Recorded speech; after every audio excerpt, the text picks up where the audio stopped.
Alright guys, how you doing? Welcome back to the channel. I hope everyone is doing well today. Thank you very much for tuning in. I really appreciate it. Shout out to all the subscribers.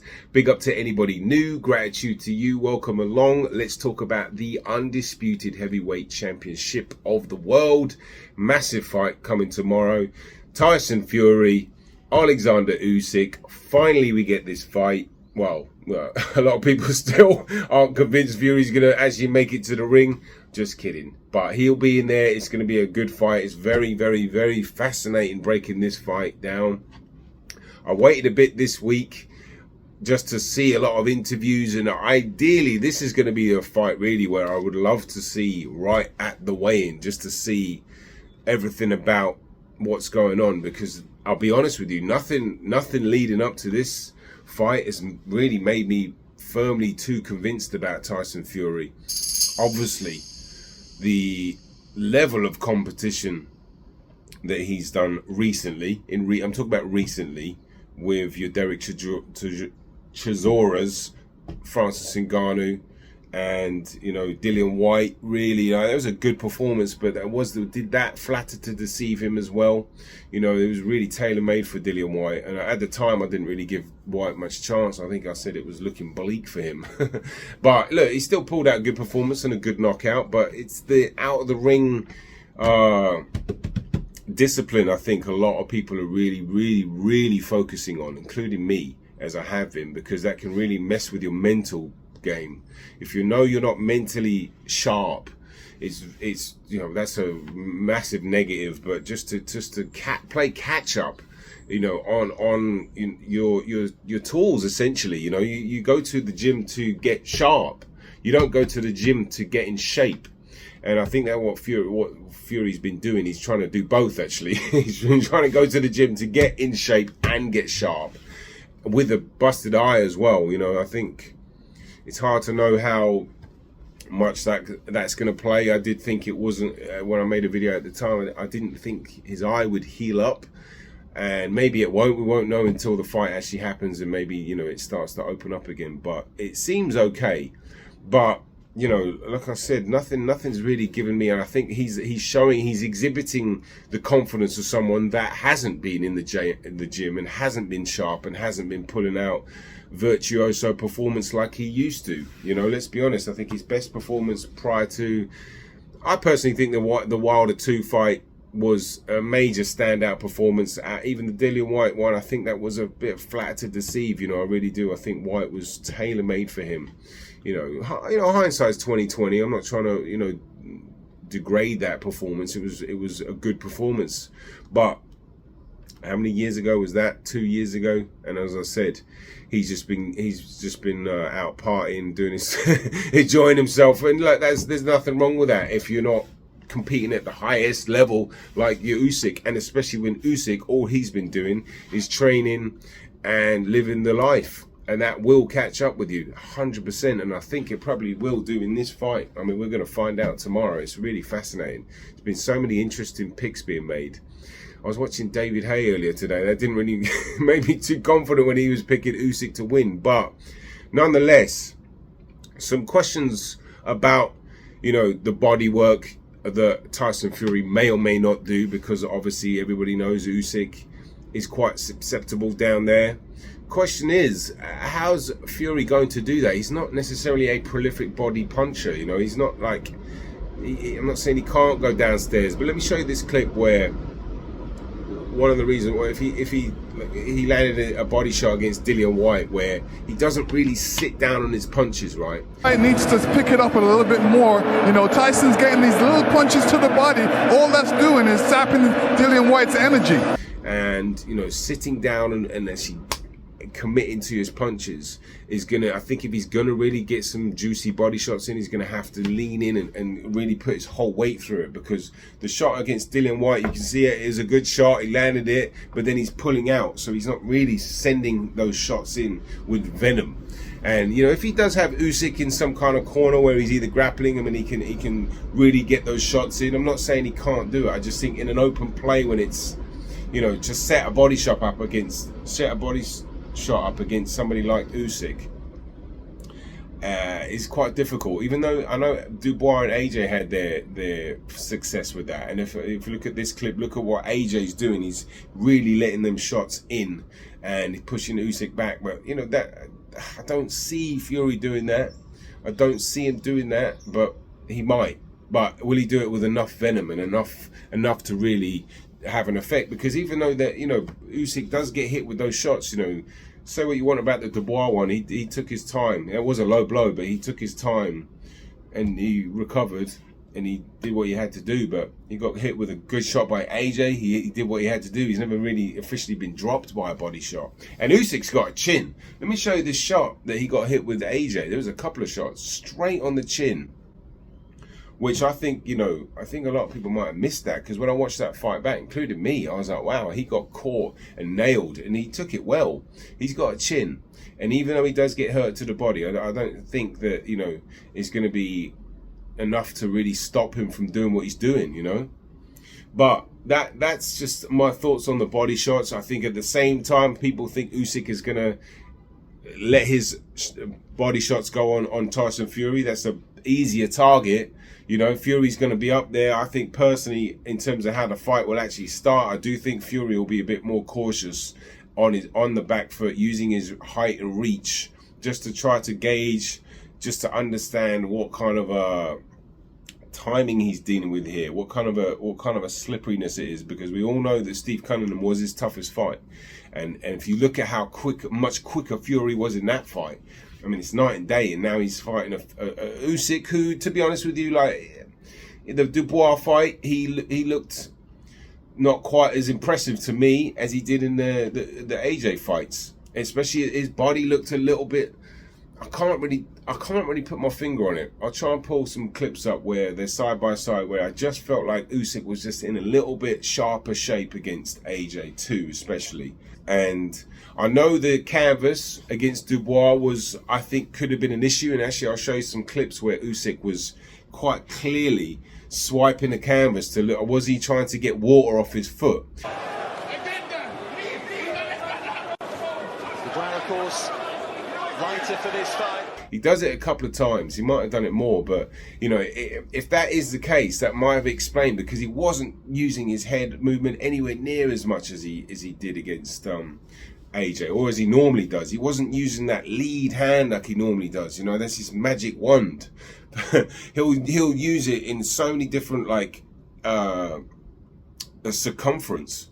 Normally, he was doing this, and he'll try and snake charm you with this. He'll come in with the backhand, or he'll do that, and he'll come in with the jab. He was landing loads of jabs on Dubois, on the inside of his feet, on the outside of his feet.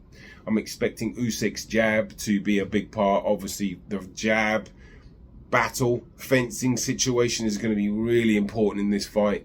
But I do think after like the second or third round, I do think Usyk will be able to close the gap a little bit better. Maybe move in and out and time that jab of Fury. Because Fury's punches, when he's moving around, he can get quite sloppy, if I'm being totally honest. You know, when he has to set his feet, and he's going to be setting his feet a lot, because Usyk's going to be moving a lot, hopefully. When I say hopefully, I just would like to see a better version than the one in Dubois, where he was moving a lot against AJ, and he can pivot here and spin around there. You know, when he's on, it's magical, and that's going to be really hard for Fury to time, I think, with the backhand. Which, you know, if I'm not saying Fury can't win the fight with his jab, he probably can.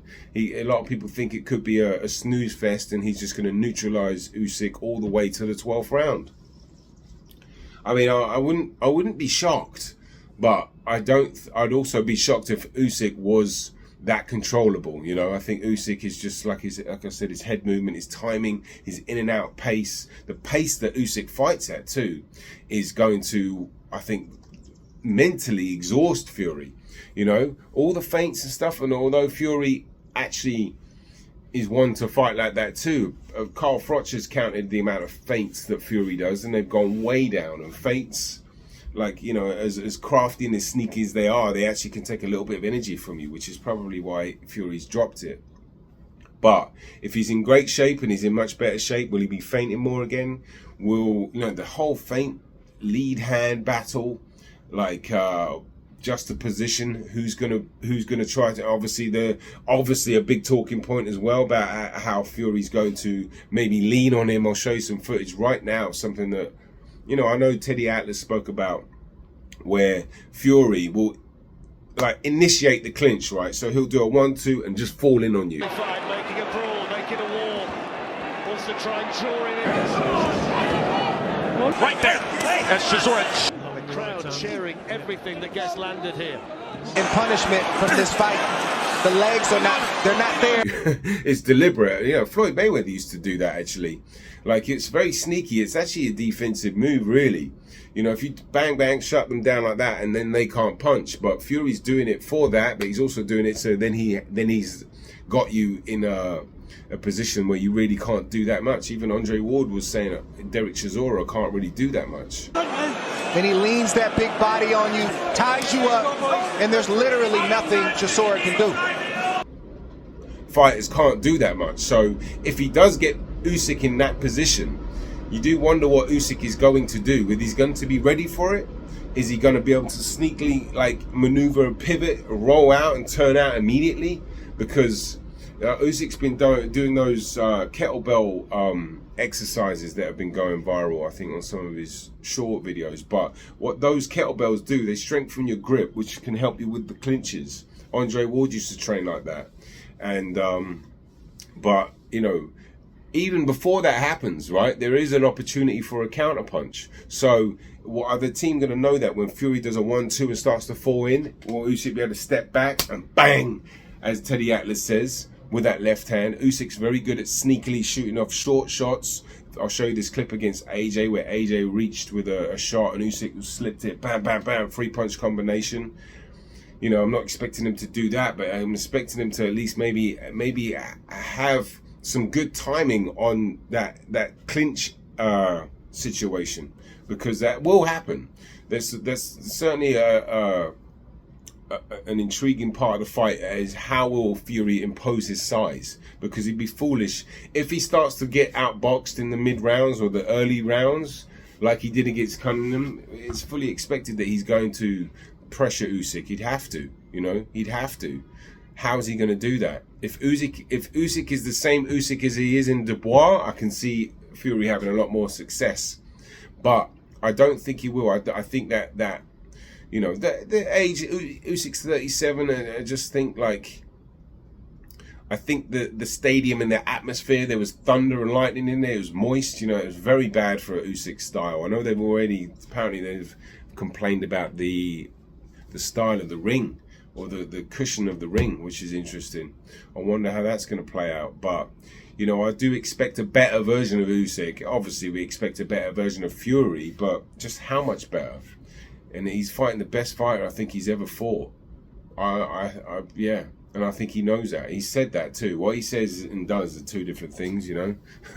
It's just, I've lost track of the amount of lies that guy says. You know, it's really sad that he has to go there, to be honest, just constantly lying. But it is what it is. It makes for a very intriguing fight, because, you know, I personally, you know, I can honestly see Usyk stopping Fury, and that's probably not the most popular opinion, because the reason why I say that is I do think, like, the pressure that Usyk is going to put on, mental pressure, the clean punches he's going to land, whether it be to the body, that straight left to the body, jabs to the body. He's going to definitely, Usyk gets his shots off. He does. He's going to be able to time Fury at some point. I think he's going to figure out that lead hand battle. And I think Fury's going to have to make some, you know, he's going to have to gamble a little bit and come forward. When you come forward and you are aggressive, you are putting yourself in a punching range as well. And I think Usyk, like I said, he's been waiting 22 years for this fight. 22 years. So I don't think, the reason why I think he could get a stoppage, and probably will, is because he knows what's going on in Saudi with the AJ fight looming and stuff like that. And I think he's going to really try to just take it out of his hands. It looks like he's bulking up a little bit. That's why I'd love to see the the weigh-in and really see them on the weigh-in day. Maybe if I do, I might change my prediction to a points victory, or at the moment I'm thinking Usyk stoppage right around 10, but if I do see something on the maybe every now and then you can spot something like I don't know, but I just think it's going to be too much for Fury. I think Fury's just going to be having a hard time landing those shots with the coordination. You know, he's not going to be as sharp as he could have been. As I said in the beginning, you go to the gym to get in shape. You go to the gym to get sharp, not to get in shape, and he's had to do both at the same time. Maybe even monitoring and sparring because of the eye. You know, there's just nothing that I see with Fury has made me believe that he's going to win this fight. Honestly, the lead up, all of it, it's just off. Everything's been off. He hasn't had the same confidence. That the open workout was a little bit weird, you know. He was chanting Usyk's name. He didn't look at him in the press conference. He said something weird about what certain year it was. The year 2020 year, I think he called it. Something weird like that. Which these aren't that much, but not, as I say, it doesn't sound that confident. It doesn't look that confident to me. And I just think he's in a world of shit tomorrow night. I really do. And I just think, you know, I'm not saying he's not going to have his successes, but Usyk is a serious warrior. And he's ready to go. And he's ready to put it all on the line. And I think he's ready. I think he really wants that knockout to take it out of the judges' hands and get this victory that he's been training for 22 years. And I think the discipline, the commitment, the skill level, the preparation, the mental fortitude, the style is just all in Usyk's favor. And I think he's gonna look great. I think he's going to figure Tyson Fury out after about the third or fourth round. I think he's gonna start landing a bit cleaner. And when he does that, and Tyson Fury is gonna have to change it up, or might have to change it up. I say that this is a foregone conclusion. This is just my opinion. You know, you're welcome to have your own. I don't need any fanboys in the comments getting all in their feelings about a fight. Doesn't make any sense to me. But at the end of the day, I hope we get a good, clean fight. I hope both guys come out the ring healthy, and, you know, we can talk about what a great fight it was the coming day. Because, you know, one of the most annoying things about big fights is just the fallout after, where it's got nothing to do with boxing. People either making up, they're protecting their own ego, or this happened and they're just being dogmatic, or just too subjective, and it's just like we're missing the beautiful part of the fight. I hope we get a great fight. I hope both these guys, like I said, put on an awesome fight, and may the best man win, and may the best man become the undisputed champion of the world. And that's all we can ask for. I hope you guys enjoy the fight tomorrow. I'll be going live for the Opataya fight. I've got to work for the fight, unfortunately, but I'll be getting the pay-per-view and I'll watch it at some point and do a full breakdown on Sunday of what, you know, I think. But yeah, that's it for now. Cheers. Thanks for watching Boxing on the Edge. Boxing on the edge.